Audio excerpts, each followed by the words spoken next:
All of this happened on the eve of Amtrak's budget bill coming up for debate on Capitol Hill.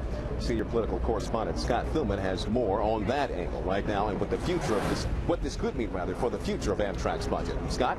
Yeah, Leon, in fact, out of pure coincidence, Amtrak funding was up for debate today on Capitol Hill. Democrats were pushing to boost the budget by more than $1 billion, but lost that battle, or at least the initial one, to Republicans who say there are actually cuts that need to be made. And many on the defensive tonight saying, don't blame us. And suggest that because we had not funded this properly, that's what caused the accident, when you have no idea.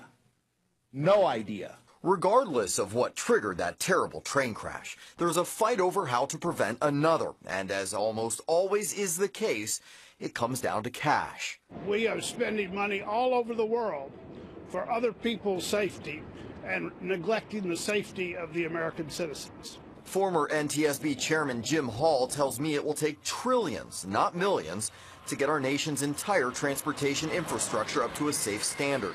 The blame, he said, is widespread. We haven't had a leadership in Washington, D.C.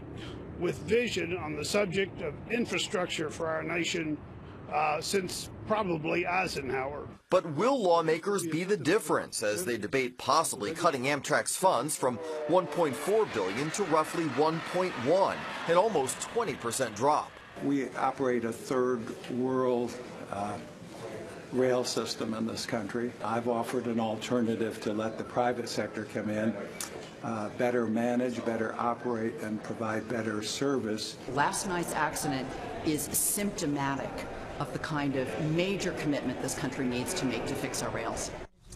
Now, the chairman of the House Appropriations Committee said those cuts are needed to stay in line with caps that were imposed by a budget deal between the president and Congress that avoided a potential default on our nation's debt back in 2011. President Obama, by the way, was asking for almost $2.5 billion for Amtrak in next year's budget. This, though, just one step. Negotiations are hardly over.